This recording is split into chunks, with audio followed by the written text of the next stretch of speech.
नमस्कार दोस्तों, स्वागत है आपका हमारे चैनल टेल्स बाय यशु पर।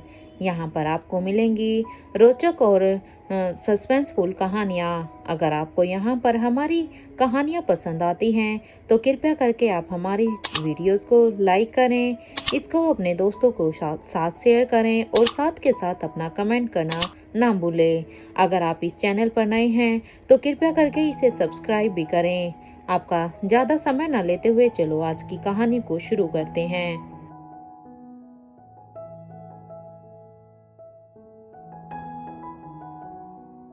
समीरा ने नेहा के पेट में पल रहे बच्चे को खत्म करने के लिए जो चाल चली थी वो नेहा ने अपनी हिम्मत और बहादुरी से कुचल के फेंक दी थी। डॉक्टर ने उसे खतरे से बाहर तो निकाल लिया था, लेकिन जिस ड्रग की वजह से नेहा की ये हालत हुई थी उसके बारे में अभी भी उन्हें ज्यादा जानकारी नहीं मिली थी। आदित्य पूरी रात नेहा को एकटक देखते हुए उसके सिरहाने बैठा हुआ था और सुबह होते ही नेहा ने जब अपनी आंखें खोलकर आदित्य का चेहरा देखा तो वो अब खुद से बहुत ही निराश हो गई थी।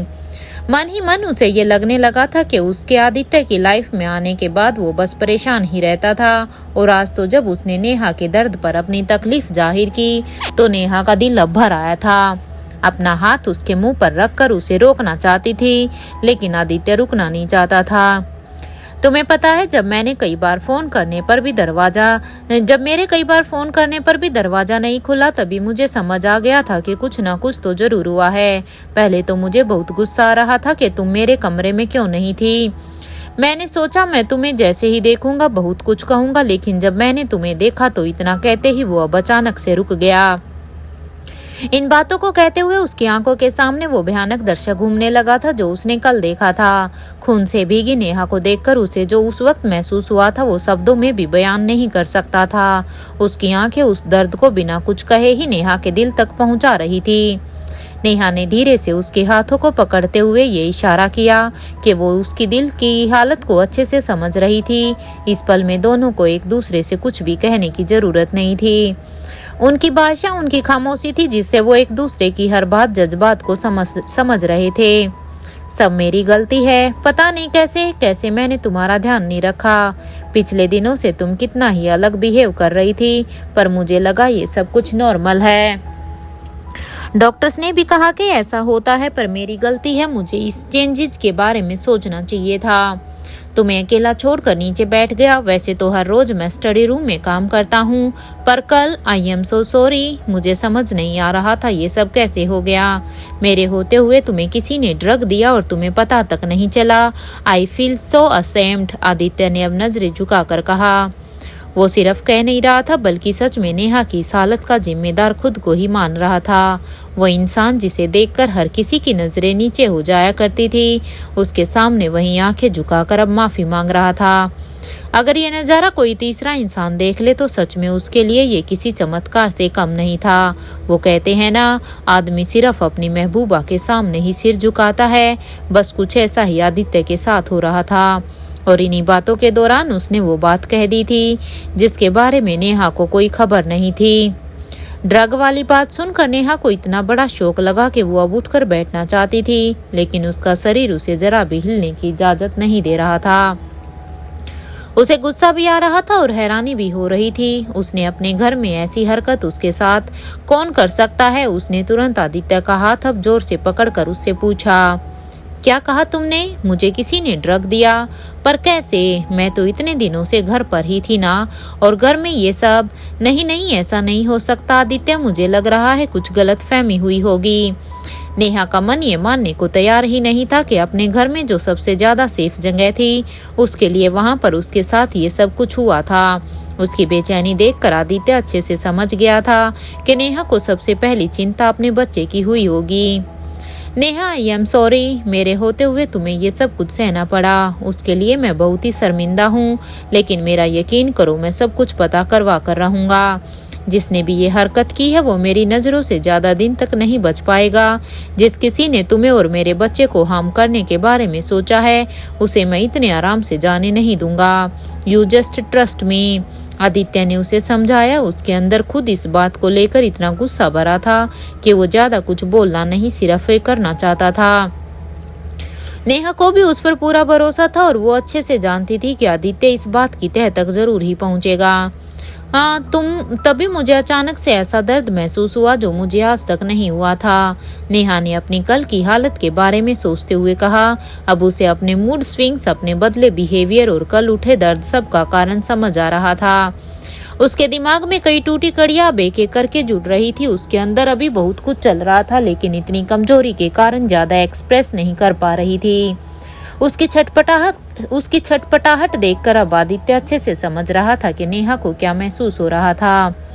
आदित्य, मुझे कुछ समझ नहीं आ रहा है। मुझे कोई ड्रग क्यों देगा? किसी को हमारे बेबी से क्या दुश्मनी? मेरे साथ ऐसा क्यों हुआ? कौन कर सकता है ये सब और क्यों? नेहा के दिमाग में ऐसे कई सवाल आ रहे थे जिनका जवाब उसे दूर दूर तक दिखाई नहीं दे रहा था। आदित्य जानता था कि वो चाहते हुए भी नेहा को ये सब कुछ सोचने से रोक नहीं सकता था। आखिरकार वो एक माँ थी जिसे अपने होने वाले बच्चे की सबसे ज्यादा फिक्र थी। नेहा के माथे और हाथ को सहलाते हुए आदित्य ने उसे शांत करने की कोशिश की और गहरी लंबी सांस लेते हुए कहा, शांत हो जाओ नेहा। इस बारे में तुम जितना सोचोगी उतना परेशान होगी और तुम्हारी तबीयत भी खराब होगी। अवर बेबी इज सेफ और यही हमारे लिए सबसे ज्यादा जरूरी है।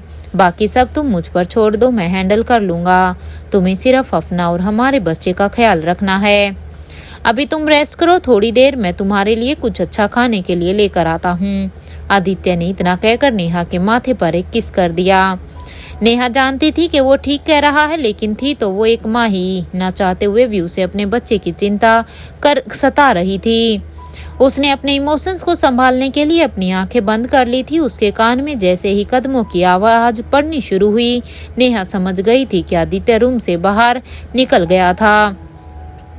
उसके जाते ही नेहा ने अपनी आंखें खोली और सामने सफेद दीवार को बड़ी देर तक घूरती रही। उसे रह रहकर एक ही डर लग रहा था, अगर वो कल इतनी हिम्मत नहीं करती तो आज शायद उसका बच्चा नहीं होता।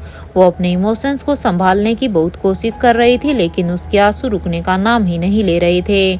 वो अपनी घबराहट को शांत तो करना चाहती थी, लेकिन उसे ऐसा लग रहा था जैसे अंदर से किसी ने उसे जकड़ रखा था, जिसकी वजह से उसे सांस लेने में भी अब जोर लगाना पड़ रहा था। उसे आदित्य के बारे में सोचकर भी बहुत ही बुरा लग रहा था।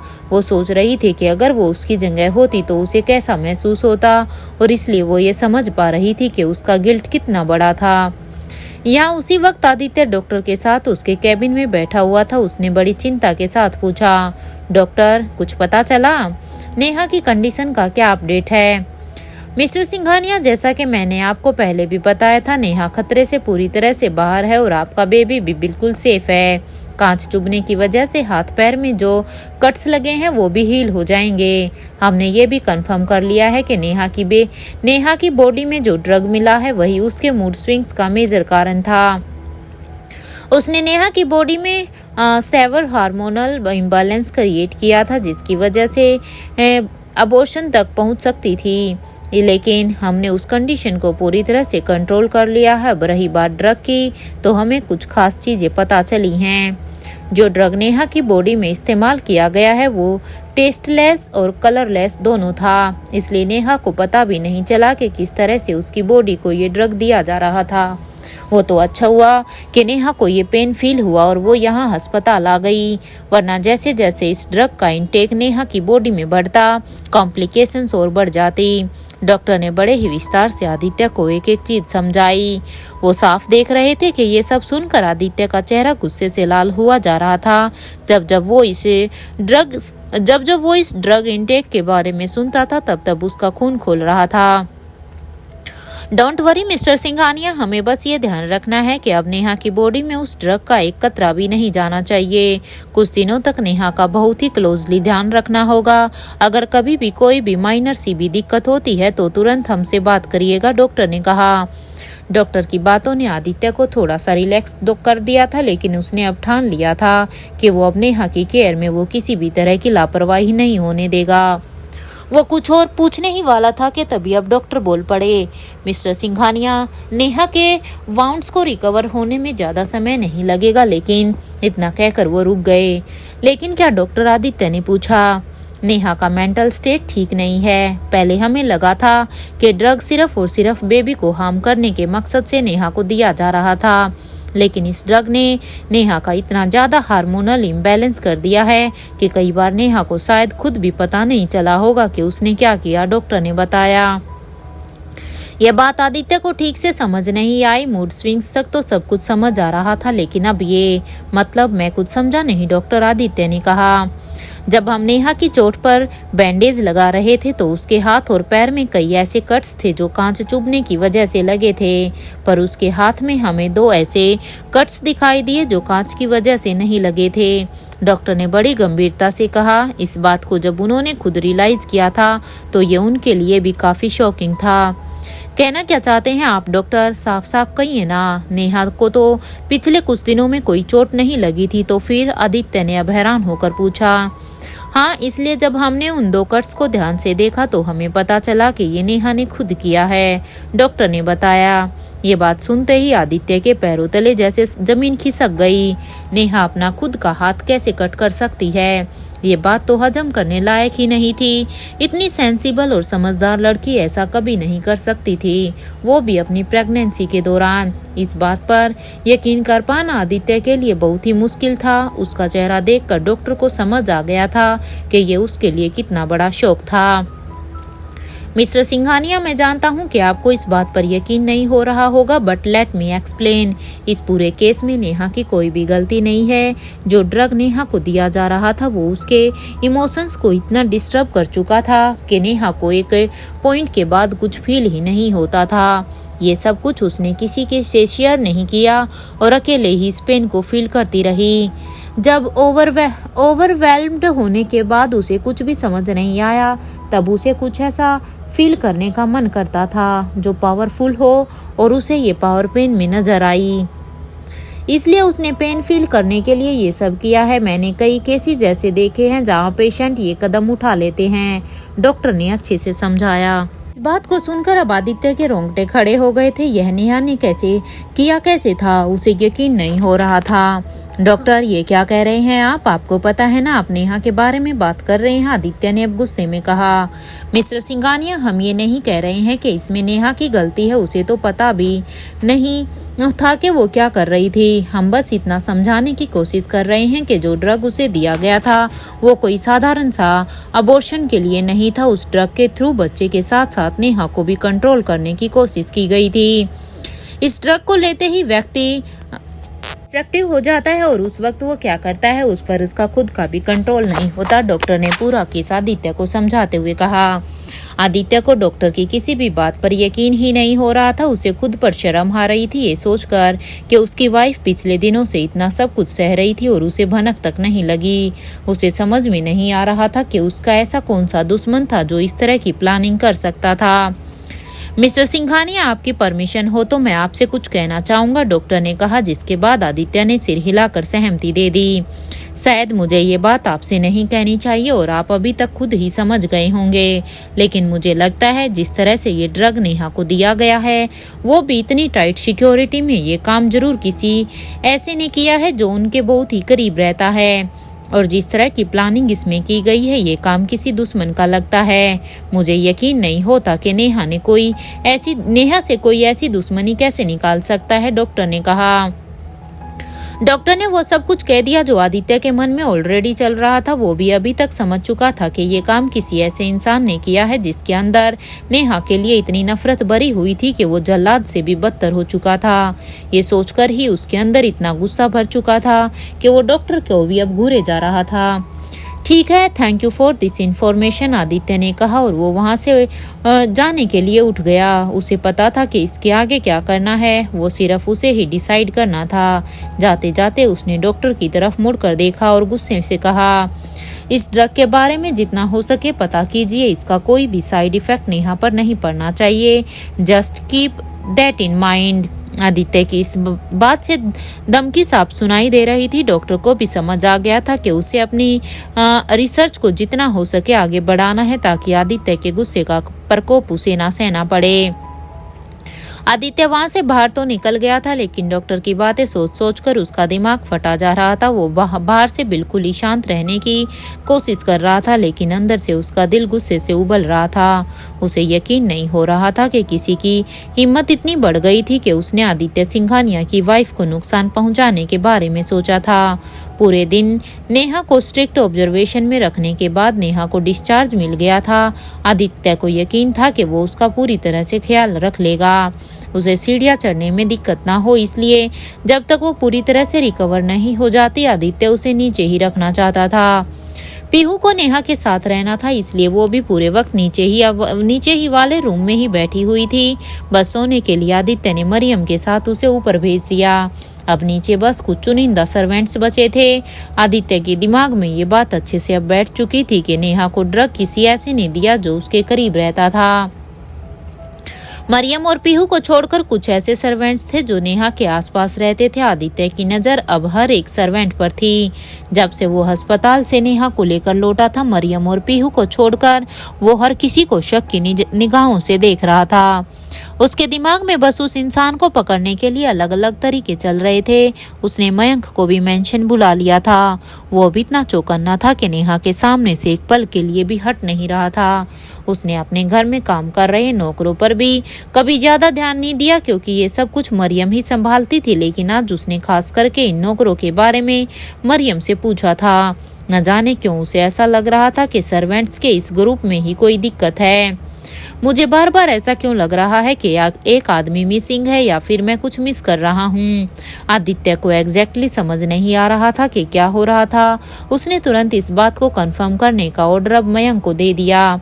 थोड़ी ही देर बाद उसके दरवाजे से किसी की भागते हुए आने की आवाज सुनाई दी। आदित्य ने पलट कर देखा तो वहां से मयंक आ रहा था। वो इतनी जल्दी में था कि उसे खटखटाने की भी जरूरत महसूस नहीं हुई। मयंक व्हाट हैपेंड, कुछ पता चला? आदित्य ने हड़बड़ाते हुए पूछा। उसकी शक्ल देखकर वो समझ गया था कि मयंक कोई जरूरी खबर लेकर ही आया था। सर कुछ पता चला है, डरते हुए मयंक ने कहा। हाँ तो बोलो जल्दी, आदित्य ने खड़े होकर पूछा। उससे अब और सब्र नहीं हो रहा था। सर आपका शक सही निकला। नेहा मैम के आसपास पिछले दिनों से जिन सर्वेंट्स ने काम किया था उनमें से एक गायब है। सबका कहना है कि वो आदमी दिखने में बहुत ही पतला और कमजोर सा था। उसकी फाइनेंशियल कंडीशन भी ठीक नहीं है। वो पिछले कुछ दिनों में मैम के पास कई बार आया था और जब से मैम हॉस्पिटलाइज हुई थी वो कहीं दिखाई नहीं दे रहा। मयंक ने सब कुछ बताया। आदित्य ने चिल्लाते हुए गुस्से में अपना हाथ अब टेबल पर पटका और कहा, हाउ इज दिस पॉसिबल? एक सर्वेंट की इतनी हिम्मत हो गई कि वो नेहा सिंघानिया के साथ ये सब करता रहा। तुम जानते भी हो कि तुम क्या कह रहे हो। आदित्य की आंखों का गुस्सा देखकर एक बार को मयंक भी कांप गया था।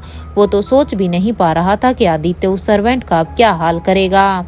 हाँ सर, मैंने अच्छे से पता कर लिया है। मैंने भी सबसे पहले यही सोचा था जो आप सोच रहे हैं। भला एक सर्वेंट की इतनी हिम्मत कैसे हो सकती है, लेकिन सच यही है, मयंक ने बड़े ही विश्वास के साथ कहा। तो जब इतने श्योर हो तो यहाँ खड़े खड़े मेरा मुंह क्या देख रहे हो? आई वांट हिम हियर जल्दी से जल्दी। मैं भी तो देखूं ऐसा कौन सा सर्वेंट है जिसे अपनी जान की भी फिक्र नहीं है। आदित्य ने चिल्लाकर कहा। आमतौर पर उसका गुस्सा इतना तेज होता था कि उसे अपनी आवाज भी तेज करने की जरूरत नहीं पड़ती थी। उसकी आंखें देखकर ही सामने वाले का पसीना छूट जाता था। लेकिन आज जब बात नेहा और उसके होने वाले बच्चे पर आई थी तो वो गुस्से से अपना आपा खो चुका था। आज उसकी तेज आवाज सुनकर मयंक उससे नजरें भी नहीं मिला पा रहा था। वो बस इतना जानता था कि अगर वो सर्वेंट जल्द से जल्द नहीं मिला तो आदित्य का इससे भी ज्यादा भयानक रूप देखने को मिल सकता था।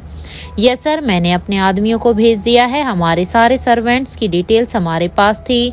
उसके थ्रू उसके घर मोहल्ले हर जगह तलाशी शुरू कर दी गई है। जैसे ही कुछ पता चलता है मैं आपको इन्फॉर्म करता हूँ, मयंक ने सिर झुकाकर कहा और वो वहां से तेजी से निकल गया। मयंक ने आदित्य के सारे गार्ड्स और उनके अंडर जितने भी लोग थे सबको काम पर लगा दिया था। लोगों की कमी नहीं थी आदित्य के पास। सबके सब उस सर्वेंट की तलाश में ऐसे जुट गए जैसे भूखा शेर अपने खाने की तलाश कर रहा हो। I can't believe, I just can't believe. एक सर्वेंट की इतनी हिम्मत। आदित्य के मन में यही चल रहा था। रात के 12 बज चुके थे। नेहा सो चुकी थी, लेकिन आदित्य की आंखों में नींद का एक कतरा भी नहीं था। वो बेचैन होकर बस इधर से उधर घूमे जा रहा था। उसके अंदर का भूचाल तब तक शांत नहीं होने वाला था जब तक वो उस सर्वेंट को उसके किए की सजा नहीं देता। बड़ी देर तक टहलते हुए वो इसी बारे में सोच रहा था। नहीं, ये सिर्फ सोहनलाल का किया हुआ काम नहीं है। अरे सोहनलाल तो ठीक से नजरें मिलाकर बात भी नहीं कर सकता, तो फिर इतना सब कुछ करने की हिम्मत उसके अंदर आई कैसे? कोई तो है जिसने सोहनलाल से ये सब कुछ करवाया है। वो तो सिर्फ एक जरिया है। इसके पीछे असली खेल तो कोई और ही खेल रहा है, और मैं ये पता लगा कर रहूंगा कि आखिर ये सब किसने करवाया है। आदित्य के सारे आदमी मयंक के इशारों पर शहर का चप्पा चप्पा छानना शुरू कर चुके थे। आदित्य ने उन्हें सख्त निर्देश दे रखे थे कि या तो वो लोग सर्वेंट को लेकर वापस आएंगे या तो उन्हें वापस आने की जरूरत नहीं है। वो सब अपने बॉस को अच्छे से जानते थे, तो उन्हें पता था कि अगर सोहनलाल नहीं मिला तो उनका क्या हाल हो सकता था। यहाँ समीरा अपने घर में आराम से नेहा की बर्बादी के सपने संजा रही थी। उसे लग रहा था कि सर्वेंट के रोज रोज मेडिसिन देने की वजह से नेहा पर असर जल्दी ही दिखेगा। उसने तो अच्छे से इमेजिन भी कर लिया था कि कैसे नेहा के मिसकैरेज के बाद आदित्य और नेहा के बीच दूरी आ जाएंगी और उसके बाद आदित्य अपने आप उसके पास आ जाएगा। लेकिन उसे नहीं पता था कि ये सपना ज्यादा देर का नहीं था। वो स्टडी रूम में बैठकर अपने आगे की प्लानिंग के बारे में सोच रही थी, तभी अचानक से उसका असिस्टेंट मुंह लटका कर उसके सामने खड़ा हो गया। क्या हो गया? समीरा ने गुस्से में पूछा। वो अपने ख्यालों में इतनी खुश थी कि उसे इस वक्त दुखी चेहरे देखने का भी मन नहीं था। मैम सॉरी, पर एक बुरी खबर है, असिस्टेंट ने मुंह लटका कर कहा।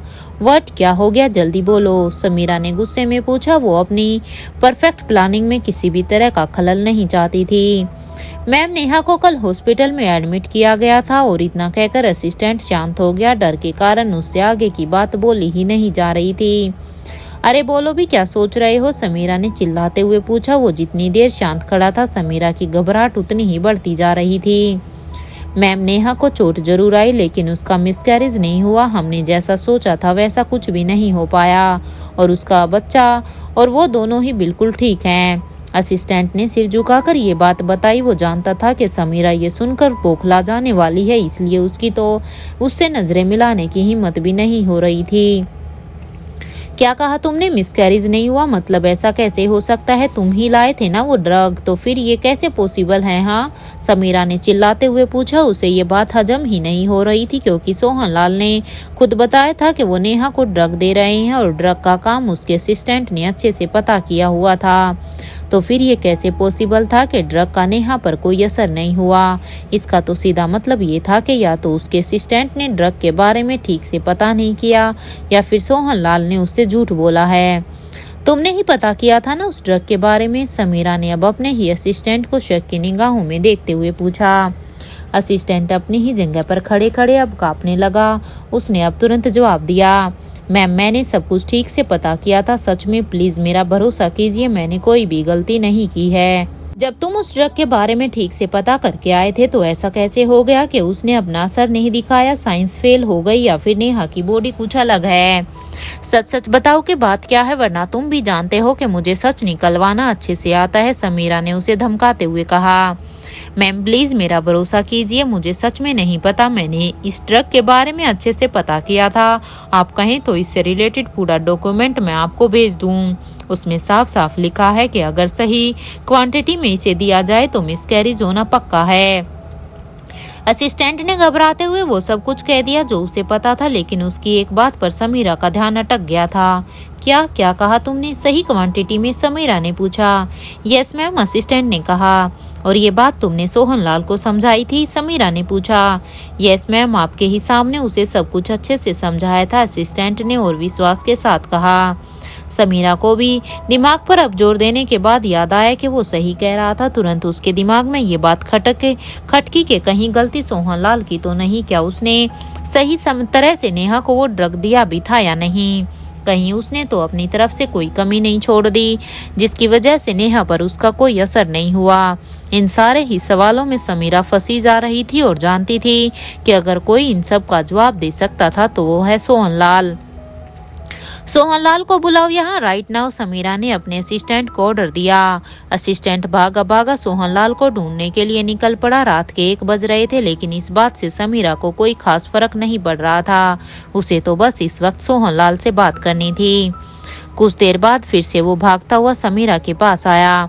मैम, फिर से एक बुरी खबर है। इस बार तो पहले से भी ज्यादा वो कांप रहा था। उसे खुद पर हंसी आ रही थी कि ऐसी खबरें सुनाने उसे ही समीरा के पास क्यों जाना पड़ता है। समीरा पहले से ही परेशान थी और अब दूसरी बुरी खबर के बारे में सुनकर गुस्से से उसकी सांसें अब फूल रही थी। उसे समझ नहीं आ रहा था कि उसकी किस्मत इतनी बुरी कैसे हो सकती थी कि एक के बाद एक बुरी खबर उसे मिल रही थी। अब क्या हो गया? समीरा ने गुस्से में पूछा। मैम, सोहनलाल भाग गया है। हमने उसे हर जगह ढूंढने की कोशिश की। इवन हमारे आदमी अभी भी ढूंढ रहे हैं, लेकिन उसका कुछ पता नहीं चल रहा, असिस्टेंट ने बताया। भाग गया? कहाँ? और मैंने तो तुमसे कहा था ना कि उस पर नजर रखना। फिर ऐसे कैसे भाग गया? तुमने तो कहा था कि हमारे आदमी उस पर नजर रखे हुए हैं, तो फिर वो कहाँ गायब हो गया? हाँ, समीरा ने चिल्लाते हुए पूछा।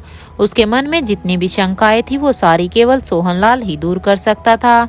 लेकिन उसके भाग जाने के बाद तो समीरा को यकीन हो गया कि शायद उसी ने कोई ऐसी गलती की होगी जिसकी वजह से वो समीरा से नजरें भी नहीं मिला पा रहा। मैम, जैसे ही मुझे नेहा के एक्सीडेंट की खबर मिली, मैंने सबसे पहले यही सोचा था कि सोहनलाल को वहां से निकाल लेते हैं, लेकिन हमें नहीं पता था कि हमारे वहां तक पहुंचने से पहले ही वो कहीं भाग जाएगा, असिस्टेंट ने बताया। उसे तो ये समझ नहीं आ रहा था कि अगर वो उनके लिए काम कर रहा था तो कम से कम समीरा के पास तो वापिस आना चाहिए था। शट अप, नॉनसेंस, दिमाग खराब हो गया है तुम्हारा। क्या सीखा है तुमने इतने सालों में? हाँ, यही कि एक मामूली सा नौकर तुम्हें बेवकूफ बनाकर चला जाए और तुम देखते रहो, वो भागता रहे और तुम उसके पीछे दौड़ते रहो। एक नौकर पर नजर रखने के लिए कहा था मैंने, तुमने वो भी नहीं किया। समीरा ने अपने असिस्टेंट को एक जोर की डांट लगाई। सोहनलाल के भागने की इस खबर सुनकर वो गुस्से से ज्यादा डर चुकी थी और इस डर की वजह उसे इतनी घबराहट हो रही थी कि उसे अब कुछ भी समझ नहीं आ रहा था। उसने अपने सामने रखी टेबल पर जोर पर से अपना हाथ मारा और उस पर रखा सारा सामान जमीन पर गिरा दिया। वो अच्छे से जानती थी कि अभी तक आदित्य को भी पता चल गया होगा कि नेहा की हालत का जिम्मेदार सोहनलाल ही था। अगर वो नहीं भागा होता तो शायद आदित्य के लिए ये समझ पाना थोड़ा मुश्किल होता, लेकिन उसके भागने का ये सीधा सा मतलब है कि उसी ने सब कुछ किया है। ये सब कुछ जानने के बाद आदित्य और उसके आदमियों ने तो उसी वक्त से ही सोहनलाल को ढूंढना शुरू कर दिया होगा, जिसका सीधा मतलब ये था कि समीरा और उसके आदमी अभी बहुत पीछे थे। नहीं नहीं नहीं, अगर आदित्य सोहनलाल तक मुझसे पहले पहुंच गया तो it will run everything, he will screw him. और अगर उसने गलती से भी मेरा नाम ले लिया तो आदित्य मेरा होना तो दूर मुझसे बहुत दूर चला जाएगा। इतना कि शायद मैं कभी उस तक नहीं पहुंच पाऊंगी। नफरत करने लगेगा वो मुझसे और ये मैं हरगिज नहीं होने दे सकती। समीरा मन ही मन में ये सब सोच रही थी। उसे अब डर इस बात का लग रहा था कि जो कदम उसने आदित्य के पास जाने के लिए उठाए थे वो कहीं उसे हमेशा के लिए उससे दूर ना कर दें। वो आदित्य के गुस्से से अच्छी तरह से वाकिफ थी। जिस दिन उसे इस सच के बारे में पता चलेगा वो समीरा के साथ साथ उसके पूरे खानदान को बर्बाद कर देगा। उसे पता था कि चाहे जो भी हो जाए वो ये कभी भी होने नहीं दे सकती। उसे कुछ भी करके सोहनलाल तक आदित्य से पहले ही पहुंचना था ताकि पूरी सिचुएशन को वो अपने कंट्रोल में रख सकें। उसने कुछ सोचते हुए तुरंत कहा, मेरी बात ध्यान से सुनो, वो कहीं भी गया हो, कहीं भी, आई डोंट केयर, ढूंढ के निकालो उसे, कहाँ गया है, कैसे गया है, पता करो, और तुम कैसे वो तुम जानो, लेकिन I want result this time. Ma'am, हम पूरी कोशिश कर रहे हैं। मैंने हमारे सारे ही आदमियों को इसी काम में लगा दिया है, कहीं ना कहीं से कोई ना कोई तो क्लू मिल जाएगा, असिस्टेंट ने कहा। डर तो उसे भी बहुत लग रहा था, लेकिन समीरा के सामने उसे हिम्मत दिखानी ही थी। अगर आदमी कम पड़ जाए तो और लोगों को रेंट पर बुला लो, लेकिन कहीं से भी ढूंढ निकालो उस आदमी को। तुम आदित्य की पावर को अभी जानते नहीं हो। हमें उसके किसी भी आदमी को खुद से आगे नहीं जाने देना है, क्योंकि अगर ऐसा हो गया तो हम सब खत्म। Keep that in mind. Sameera ने जिस गंभीरता के साथ ये बात कही थी उसके असिस्टेंट की हालत खराब हो गई थी। वो जानता था कि समीरा का कहा एक एक शब्द सही था। वो समीरा की बात खत्म होते ही वहां से हड़बड़ाते हुए निकल गया। इस रेस में अगर एक भी पल की देरी हो गई तो आदित्य से उन सब का बचना लगभग नामुमकिन था। असिस्टेंट ने जाते ही कुछ और लोगों को इस काम में जोड़ा और सोहनलाल को पूरे जोर से शहर के एक एक कोने में ढूंढना शुरू किया। यहाँ समीरा की ये सोच सोच कर जान निकली जा रही थी कि अगर आदित्य को उसके सच का पता चल गया तो वो उसका क्या हाल करेगा। अगर उसके कारण उसकी फैमिली पर कोई मुसीबत आ गई तो पूरी सिचुएशन खराब हो जाएगी और वो कुछ संभाल नहीं पाएगी। आज पहली बार वो इतना डर रही थी कि उसके हाथ पांव कांपने शुरू हो गए थे।